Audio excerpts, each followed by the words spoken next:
The wind howled like a living thing outside as I stumbled through the knee-deep snow, each step an agony as the cold gnawed through my coat and bit into my skin. My fingers were stiff and numb. My breath came in ragged gasps that crystallized instantly in the frozen air. Somewhere in the distance, the warm yellow glow of my family's house shone like a promise of safety, but I knew that behind those walls was no refuge for me tonight.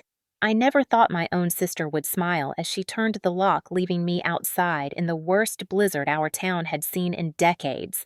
Snow pelted my face in sharp, stinging bursts, and I felt the wet warmth of blood trickling from a cut on my forehead, the result of a slip on the icy front steps when I had first realized I was locked out. My boots were soaked through my toes, burning with that strange, painful heat that meant the cold was sinking deep into the flesh. I could barely hear anything over the roar of the wind, but in my head, I could still hear the sound of her laugh as she stepped away from the window, disappearing into the warm light inside. Amy, my older sister, had always known how to hurt me without leaving visible scars. Tonight, she decided visible ones were fine too. The night had started like any other tense winter evening in our home, but it had ended with me walking away from the front door, desperate to find any shelter, my heart pounding with equal parts fear and rage. My father's voice echoed in my memory, cold and certain, when he finally appeared at the side door after I had pounded for nearly 20 minutes. "Amy told me what you did earlier. You deserved this." Then he shut the door in my face, leaving me in the screaming wind. What I did earlier. That was the phrase that ran through my mind as I stumbled forward through the blinding white. All I had done was remind Amy to clean up after herself in the kitchen when she left dirty dishes for me to wash after working a full day from home. It had been a passing comment, not even sharp, but with Amy, any perceived slight became a weapon she could use. And tonight, with the storm rolling in and the temperature dropping below zero, she had found her perfect opportunity to teach me what she called respect. My eyes watered from the cold and from the bitter humiliation of knowing that my own family had turned against me so completely that they would risk my life. The wind cut across my face again, and I imagined the headlines in the local paper if I collapsed here and never got up. "Woman found frozen 2 blocks from home. Family says they thought she went somewhere else." That image burned in my mind, and I clenched my jaw. I would not give them the satisfaction of telling that story. I forced my legs to move faster, ignoring the way my knees threatened to buckle with every step. Somewhere deep inside, beneath the shock and the growing numbness, a different kind of cold was taking root. It was the kind that stripped away any lingering loyalty, any illusions about love or safety in that house.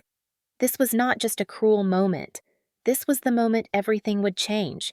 I did not know then how far I would go to make sure they could never do this to me again, but the seed was planted in that storm watered with snow and blood, and I swore with every freezing step that this would be the last night I ever begged for warmth from people who took pleasure in watching me suffer. I grew up in a small town in the Midwest, the kind of place where winter is not just a season, but a test of endurance where January storms can bury cars overnight and turn roads into slick ribbons of ice. Our family home was a sturdy 2-story with peeling white paint and a creaky porch built by my grandfather and passed down to my father like some sort of legacy. Inside those walls, my life was shaped by the unyielding will of my father Robert and the constant presence of my older sister Amy. From the outside, we looked like any other family. Dad worked for the local utility company, a man people described as dependable and tough, the kind of neighbor who would help dig your car out of the snowbank in the morning but lecture you about your life choices that same afternoon. My mother, Linda, was quiet or working part-time at the library, gentle in her manner, but rarely willing to challenge my father. Amy, 4 years older than me, was the golden child in my father's eyes. She had a way of making him laugh, of turning even her mistakes into charming stories. When she forgot chores, Dad would say she was busy or tired. When I forgot chores, I would be told I was lazy and ungrateful. Amy learned early how to bend situations in her favor, how to plant ideas in Dad's head so that they grew into accusations against me. I was the quiet one, the girl who read books in her room, helped Mom with dinner, and tried to avoid conflict. But conflict had a way of finding me. I remember one winter when I was 10, Amy locked me in our shared bedroom after school and took the only set of gloves we had that fit me. She told Dad I had lost them, and I spent the next week walking to school with red, raw hands while he scolded me for being irresponsible. Another time when I was 14, she told him I had skipped school, leaving out the part where she had dared me to sneak out for an hour during lunch and then stayed behind to make sure he knew I was gone. Each time something like this happened, I told myself it was just sibling rivalry, that someday we would grow out of it, but Amy never grew out of the need to win, and Dad never stopped rewarding her for it. The dynamic in our house was clear. Amy could do no wrong, and I was expected to accommodate her needs without question. If she wanted the last piece of pie, I was told to give it up. If she needed a ride, I was told to rearrange my plans. As we got older, the pattern didn't change. Amy drifted from one short-term job to another, always with an excuse or a story about why it hadn't worked out while I worked steadily through college and into my first real job. Even then, Dad seemed to think my role was to support her financially if necessary and to make sure she was comfortable. The older I got, the more I noticed Mom's silence. She never joined in Dad's lectures, but she never contradicted him either. Once, after Amy had convinced him to give her money from my savings account for a business opportunity, I found Mom in the kitchen and asked why she didn't speak up. She just shook her head and said, "It's not worth the fight." That phrase became her shield, but to me it sounded like surrender. By the time I moved back home to help after Mom's surgery, I thought I was prepared for the old family patterns to resurface. I told myself I could endure Amy's attitude for a few months, that I could bite my tongue and avoid the drama. But I underestimated how quickly those patterns could escalate, how easily small slights could be twisted into justifications for cruelty.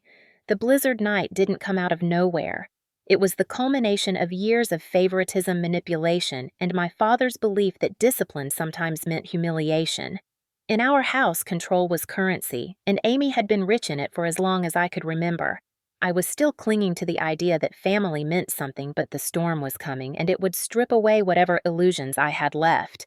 By the time I was 27, I had settled into a life that I thought I could manage even under my father's roof. After years of living in the city, I had moved back home temporarily after Mom's knee surgery, telling myself it was only until she was fully mobile again. I was working remotely for a small but stable accounting firm, my days spent at the desk in my childhood bedroom, balancing spreadsheets and answering client emails. It was not glamorous, but it was steady, and it paid the bills, something I took pride in, especially given how unpredictable the job market had been. Amy, on the other hand, had not held a steady job in over a year. She drifted between short-term retail positions and long stretches of doing nothing in particular. Dad never pushed her to find something permanent. Instead, he framed her unemployment as a result of bad luck or unfair bosses. That meant that while I worked, Amy slept and watched television in the living room and left a trail of dishes and clutter behind her. Our father's rules were clear, but unevenly applied. I was expected to be available at all times to run errands or do extra chores, while Amy could opt out whenever she felt like it. If I objected, Dad would give me a sharp look and say things like she has enough on her plate or stop being so selfish. Mom stayed neutral as always, keeping her focus on physical therapy and letting the two of us orbit each other in wary silence. The house itself felt different now that I was an adult living in it again. The rooms seemed smaller, the walls thinner. Privacy was scarce.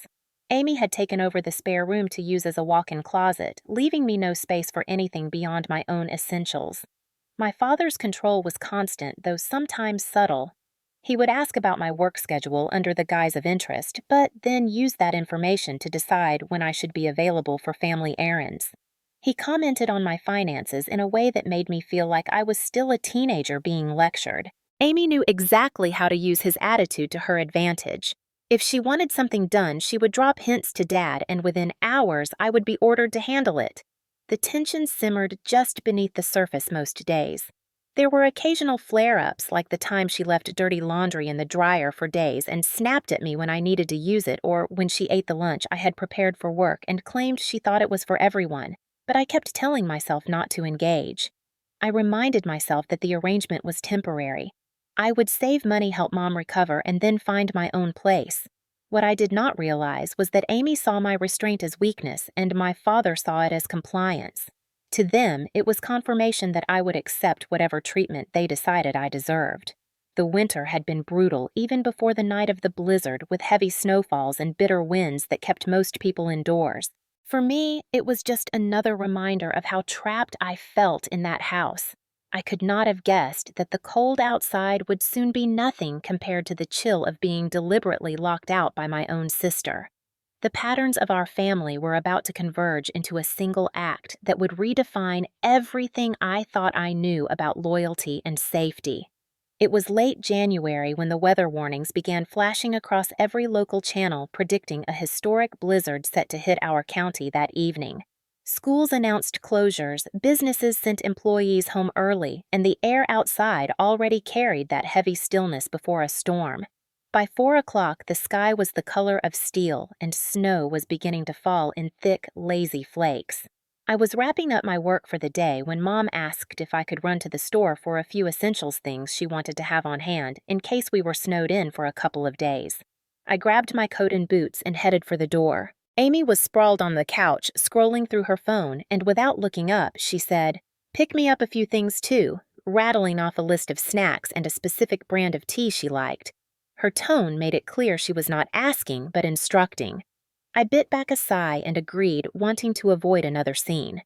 The roads were already slick and the wind was picking up, but I made it to the store, filled our list, and even added a few treats I thought Amy might like in a small attempt to keep the peace.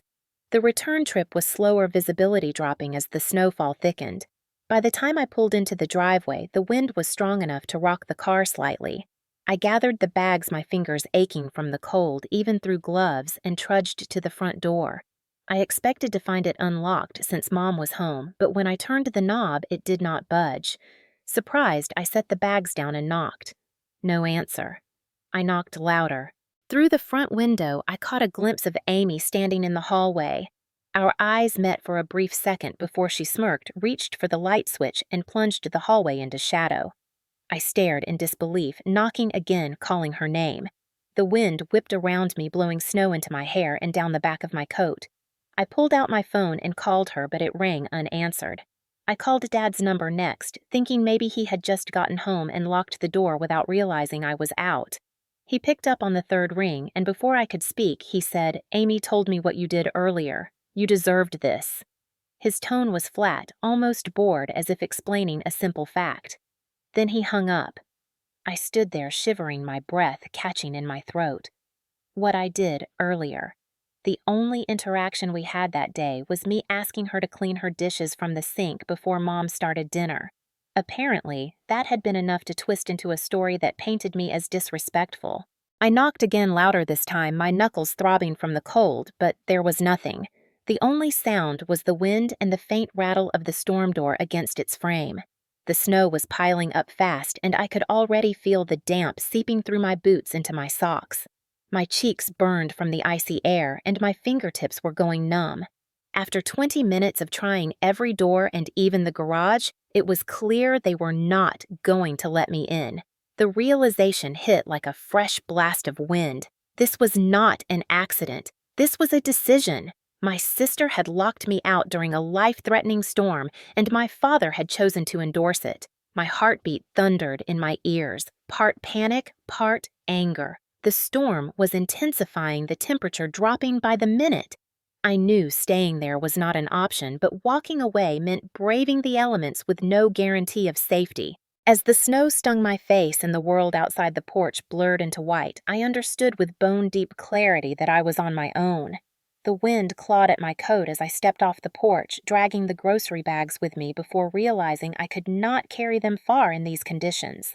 My hands were already stiff and the straps cut into my palms, so I left the bags on the porch, their contents probably freezing solid within minutes. The snow was coming down so heavily now that the streetlights were faint halos in the distance.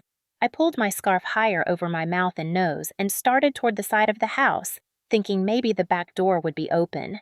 It was not. I tried the mudroom door, the basement hatch, even tapped on the window to Mom's room, hoping she might hear me, but there was nothing. The cold was seeping into my bones, my breath coming in ragged bursts, each inhale burning my lungs. Finally, I circled back to the front porch and pounded again. My knuckles felt like stone, and every impact sent a jolt of pain through my hand. Then the side door creaked open and my father appeared, his figure outlined in the faint glow from the kitchen behind him. Relief surged for a moment, but it died instantly when I saw his expression. No concern, no confusion, just that familiar look of judgment. He did not even open the door fully, just enough to speak. "Amy told me what you said to her," he began, his voice sharp in the frozen air. "You think you can disrespect her in this house and get away with it?" My jaw dropped. Disrespect? For asking her to clean up after herself? "Dad, it's freezing. Please just let me in and we can talk." His eyes narrowed. "Actions have consequences, and maybe a little time out there will teach you a lesson." I felt the words hit harder than the wind. "You are seriously leaving me out here?" "You could freeze," he said, but not with sympathy, almost as if it was a dare. Then he shut the door, the latch clicking into place like a verdict. For a moment, I stood rooted to the spot, stunned until the cold drove me to move. My body was shaking uncontrollably now, my legs heavy as I stepped into the deepening snow. The rational part of my brain was screaming at me to find shelter fast. The nearest neighbor I knew well lived 3 blocks away. It might as well have been 3 miles in this weather, but it was my only option. I turned into the wind, each step a battle. The snowdrifts caught at my boots, and more than once I stumbled, my knees buckling as the icy ground met my shins. About halfway there, my foot slipped on a patch of ice hidden beneath the powder, and I went down hard, my forehead striking something sharp. Warmth spread across my brow and into my eye, and I realized with a sick jolt that I was bleeding. The wind stole the sound of my gasp, but the pain made my vision swim. I pushed myself upright, ignoring the sting, and kept moving. The world was a blur of white and gray, and my body was growing heavier with every step. My fingers were so numb I could barely feel them inside my gloves. I forced myself to keep my head down, counting steps, focusing on the dark shape of the neighbor's house, slowly taking form through the curtain of snow. I imagined what Amy was doing at that exact moment, maybe curled on the couch, with a blanket warm and smug, knowing exactly where I was. The thought sparked a flicker of heat in my chest that had nothing to do with the weather. Rage was a better fuel than fear. By the time I reached the neighbor's driveway, I was staggering, my boots sliding on the ice. I half fell onto the porch and knocked weakly on the door. It opened almost immediately, and the blast of warm air was like stepping into another world. "Oh my God, what happened to you?" the neighbor gasped, ushering me inside. I could not form the whole story, only managed, locked out storm cold, as she sat me down near the heat vent and called 911. As the shock settled in, I realized that whatever had just happened was not just cruelty in the heat of the moment. It was calculated, and it had crossed a line I could never uncross. The paramedics arrived within minutes, their boots tracking melting snow across the neighbor's entryway as they knelt beside me, checking my vitals and shining a light into my eyes. One of them muttered about early hypothermia, the other pressed a gauze pad to the cut on my forehead and wrapped a blanket around my shoulders. The warmth was almost painful at first, like pins and needles stabbing through my frozen skin. I answered their questions as best I could, my voice shaking more from adrenaline than cold now. When they asked how I had ended up outside in such conditions, I hesitated for only a second before saying, "My sister locked me out, and my father refused to let me in." Their expressions tightened, but they kept working, helping me to my feet and guiding me toward the waiting ambulance. My neighbor hovered nearby, clearly horrified, promising she would give a statement to the police. At the hospital, the ER was busy with storm-related injuries, but the staff moved me through quickly. They cleaned and closed the cut on my forehead with butterfly strips, wrapped my hands to warm them gradually, and monitored my core temperature until it returned to safe levels. A young nurse clucked her tongue as she wrote notes on my chart, shaking her head when I explained the situation in more detail. "You're lucky someone found you," she said quietly.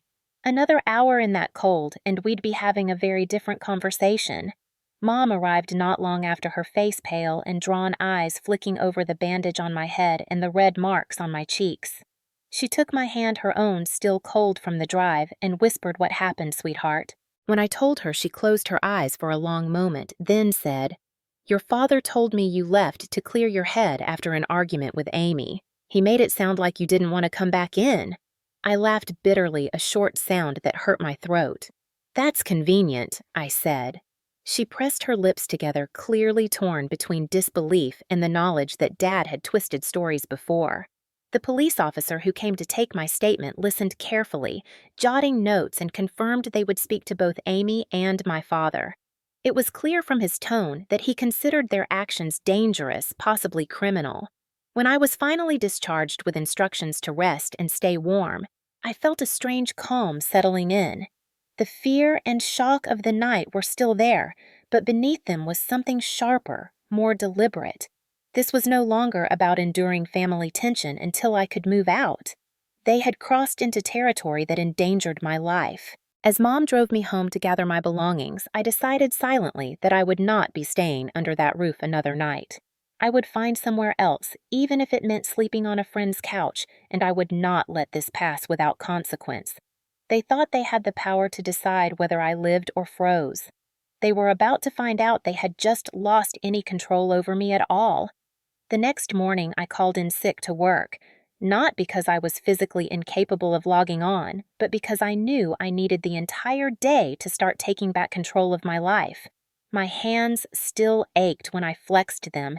The cut on my forehead throbbed with every heartbeat, and my body felt like I had run a marathon through ice. But more than that, there was a constant loop in my head, replaying the look on Amy's face when she turned away from the window and the sound of my father's voice saying, "You deserved this." I started by calling a lawyer recommended by one of my colleagues, explaining the situation in as much detail as I could. She didn't mince words. Locking you out in dangerous weather conditions, especially during a declared blizzard, can be considered reckless endangerment. Given the family relationship and the fact that you were visibly injured, there's a strong argument for domestic abuse charges. I felt a grim satisfaction at her matter-of-fact tone. For years, I had been told to let things go to avoid making trouble, but now someone was confirming that what they had done wasn't just cruel, it was illegal. The lawyer advised me to start collecting evidence immediately. That meant calling my neighbor to get her statement in writing, requesting a copy of the 911 call she made, and asking the hospital for my medical records from the night before. It also meant gathering anything that showed the pattern of behavior in my family, especially recent incidents. That was when Mom quietly slipped me a small USB drive later that afternoon. "I don't want to be in the middle of this," she said, "but you should have this." It was a recording from a few days earlier when Amy had been on the phone with a friend in the kitchen. In it, Amy laughed as she said sometimes she needs to be reminded who's in charge around here. Dad agrees she's too mouthy lately. The smugness in her voice made my skin crawl, but it was exactly the kind of proof I needed to show intent. I thanked Mom, though I could see the guilt in her eyes for not stepping in sooner. I spent the rest of the day documenting everything, even down to the text Amy had sent me earlier in the week, telling me to learn my place. The lawyer said we would move forward with both a protective order and a police report, but she also encouraged me to think about how I wanted to confront them. That was when the idea took root. Instead of just letting the legal system quietly handle it, I could bring the truth into the open where everyone in our extended family could see it. My father thrived on controlling the narrative, on making sure people only saw his version of events. If I stripped that away in front of people whose opinions he cared about, it would be a blow he couldn't ignore. I started planning a family gathering under the pretense of discussing arrangements for Mom's continued recovery. I would invite our aunts, uncles, and a few close family friends, the same people who had heard Dad's side of countless stories over the years. Only this time, I would be the one telling it, and I would have the proof to back it up. It felt dangerous, a part of me still programmed to avoid direct confrontation with him, but another part, one that had been frozen and humiliated, was ready. As I finalized the plan, I realized this wasn't just about punishing them. It was about reclaiming my own credibility, my own voice. If they wanted to play power games, I was done playing defense. The storm had ended outside, but inside me, something far stronger was gathering, and it was going to hit them harder than they expected. The family meeting was set for the following Saturday afternoon, and by Thursday, I had confirmed attendance from nearly everyone I wanted there. I told them vaguely that it was about Mom's recovery and some important updates they should hear in person. I knew that framing it this way would make Dad feel like he had to attend, and Amy would never pass up an opportunity to play the devoted daughter in front of relatives. I spent Friday night organizing everything I had gathered. On my laptop, I queued the audio file of Amy bragging to her friend about putting me in my place. I had printed copies of my hospital discharge papers and the police report from the night of the blizzard. I also had the neighbor's written statement describing how she found me on her porch, bleeding and shivering. For visuals, I had photos from the hospital showing my injury, my hands red and swollen from the cold, and the stitches on my forehead. I arranged them all in a neat folder, labeling each piece clearly. When Saturday came, the living room was filled with the sound of coats being shrugged off and polite greetings. Mom was in the kitchen making coffee, her face tight with nerves. Dad sat in his usual armchair leaning back as if he were presiding over something, and Amy sat on the couch with an expression that mixed boredom and suspicion. I waited until everyone had a cup of coffee and settled in before I spoke. Thank you for coming. I know you all care about Mom, but there's another reason I asked you here. I took a deep breath and continued. Last week during the blizzard, something happened that I need you all to understand fully. I walked them through the events step by step, from leaving for the store to finding the front door locked to my father telling me I deserved it. I didn't raise my voice, but I didn't soften the details either. Then I played the audio recording. Amy's laughter and words filled the room sharp and ugly against the quiet. A few relatives shifted uncomfortably. One of my aunts shot Amy a look that could cut glass. Dad started to speak, but I held up my hand. I'm not done. I passed around the hospital photos and documents explaining each one. The room was silent except for the occasional murmur of disbelief. Finally, I read the neighbor's statement aloud, her words describing my condition when she opened the door. When I finished, I let the silence hang for a moment before I said, "This isn't just about one night. This is a pattern of control, manipulation, and abuse that I have lived with for years, and last week it nearly cost me my life." Amy's face had gone pale and Dad's jaw was tight, but neither of them looked repentant. Instead, Dad said, "You're making this into something it's not." I looked directly at him. "No, I'm showing people what it actually is. You don't get to control the story this time." I turned to the others. "I'm pursuing legal action, and I wanted you all to hear the truth from me before the rumors start. I don't expect everyone to take sides, but I do expect you to think about what you've just seen and heard." The weight of the moment was tangible. My uncle cleared his throat and said, "I believe you, and I'm ashamed I didn't see it sooner." Others nodded in agreement, some glaring openly at Amy and Dad. The shift in the room was undeniable. Their usual social armor had been punctured. Dad stood abruptly and left the room, muttering under his breath. Amy followed, but not before throwing me a look of pure venom. I stayed seated, feeling the adrenaline pulse through me. This was the first time I had openly challenged them in front of witnesses, and they had no power to shut it down. As people began to leave, a few came over to quietly tell me they supported me, that they'd be willing to testify if it came to that. When the last coat was taken from the hook and the door closed, I sat back on the couch, drained but satisfied. They wanted to teach me a lesson in obedience. Instead, I had taught them a lesson in exposure. The game they had been playing for years had just changed, and for once, I was holding the winning hand. In the days after the meeting, the fallout was immediate. Word spread quickly through the family and into the community because small towns rarely keep secrets. People who had always taken my father's word at face value began to look at him differently. Amy's friends, the ones who had been happy to gossip with her about me in the past, started pulling away. She tried to spin a different version of events, claiming I had staged the entire thing to make her look bad, but the combination of the audio recording medical records and the neighbor's eyewitness account made her look desperate and dishonest. The police followed up with me midweek, letting me know they had officially opened an investigation into reckless endangerment and domestic abuse. My father was interviewed, and while he denied intending to harm me, he admitted to refusing me entry because he believed I had disrespected Amy. That admission alone was enough for the case to move forward. My lawyer filed for a protective order against both of them, which the judge granted almost immediately, given the evidence and the weather conditions on the night in question. Dad was furious, but now he was forced to communicate through legal channels, no more surprise encounters or controlling speeches. Amy's situation unraveled even faster. Without Dad's unwavering defense in the eyes of others, her behavior came under scrutiny. Relatives she had manipulated for years stopped returning her calls. The friend she was living with asked her to leave within a month, citing tension and unwanted attention from the investigation. For the first time, she was facing the consequences of her actions without someone else shielding her. I found an apartment across town, small but warm, with a landlord who took security seriously. The first night there, I locked the door and sat in the quiet, feeling a strange combination of grief and relief. I knew the legal process would take time, but the immediate change in my environment was a victory in itself. I didn't have to glance over my shoulder to see if Amy was listening or brace myself for my father's next lecture. My neighbor checked in regularly, dropping by with groceries or just to talk. She told me she had already spoken to the police twice and was willing to testify if needed. Her support reminded me that family could be chosen, that trust was earned through actions, not bloodlines. As winter dragged on outside, I focused on building a new routine. Work from my small dining table evening walks when the weather allowed, and phone calls with friends who had been waiting for me to reclaim my independence.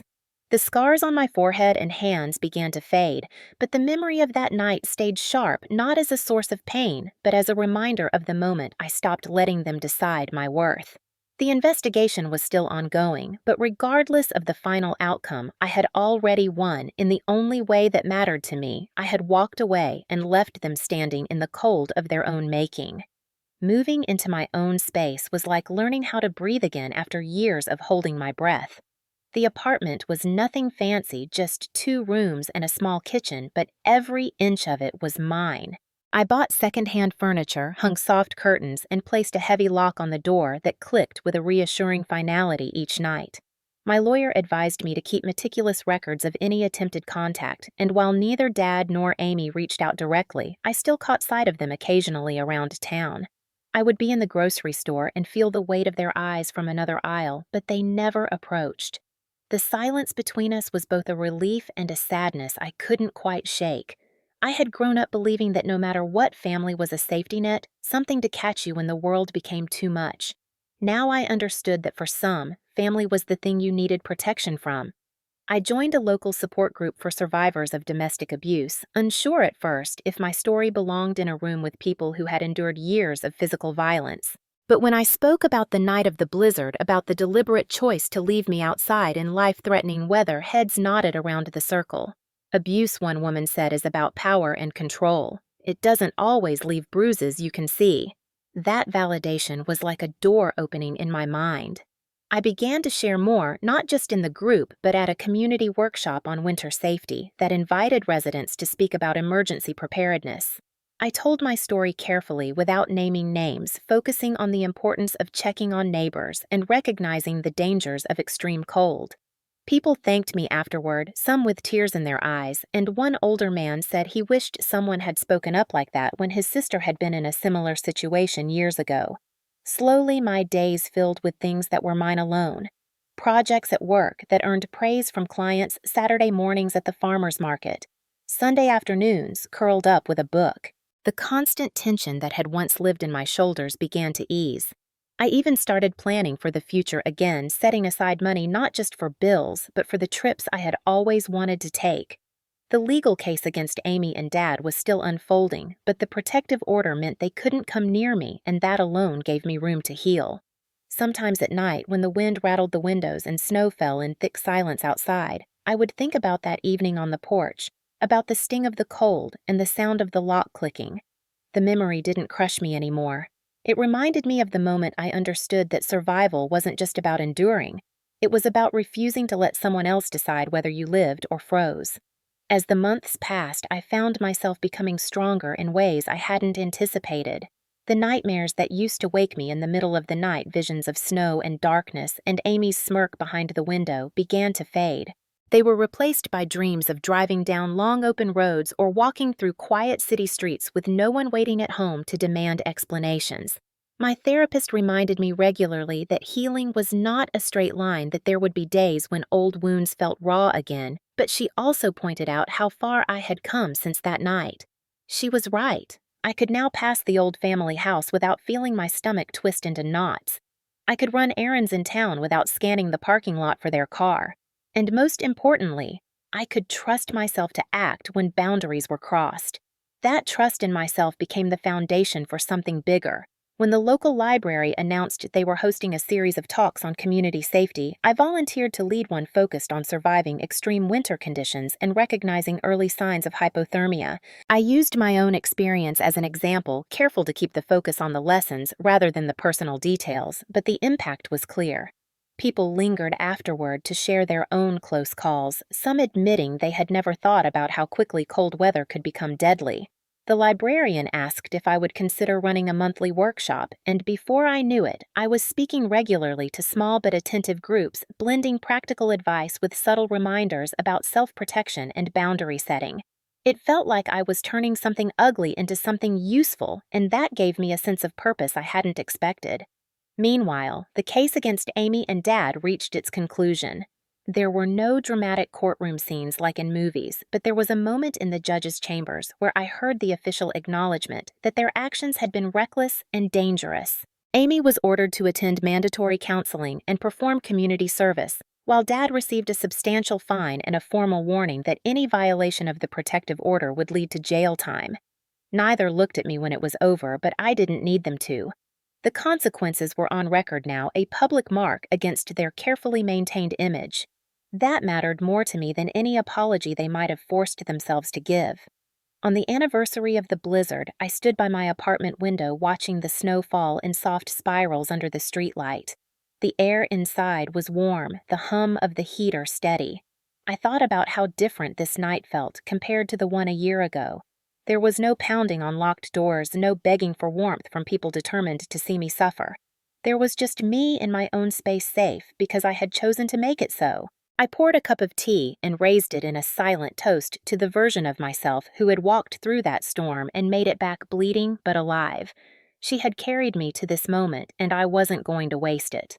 The year after the storm brought changes I could not have imagined when I first stood on that porch with snow in my hair and blood on my face. My work life flourished as I took on new projects and earned a promotion to senior accountant, a position that gave me both a higher salary and the flexibility to continue my community workshops. The library series had grown so much that we had to move to the town hall to accommodate the number of attendees, some of whom drove in from neighboring counties after hearing about the sessions through local news coverage. Standing in front of those groups, I spoke about practical safety measures, yes, but I also talked about the deeper message I had learned that knowing your worth and refusing to accept mistreatment is as vital to survival as any emergency kit. The impact was visible in the nods, the quiet notes taken, the hands raised to share personal stories. It was proof that my pain had not been wasted. My personal circle had changed too. Friends who had once hesitated to get involved in my family drama were now regular fixtures in my life, showing up for game nights, helping with workshop logistics, or simply checking in over coffee. My neighbor, the one who had opened her door to me that night, had become a trusted friend. We celebrated holidays together, her warmth and humor a constant reminder that kindness can come from unexpected places. The protective order remained in place, and while Amy and Dad kept their distance physically, I occasionally heard updates through relatives. Amy had completed her community service but struggled to hold steady work. Dad kept a lower profile, attending fewer community events, his reputation permanently dented.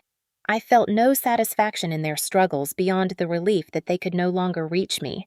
Forgiveness was not on my horizon, but neither was active resentment.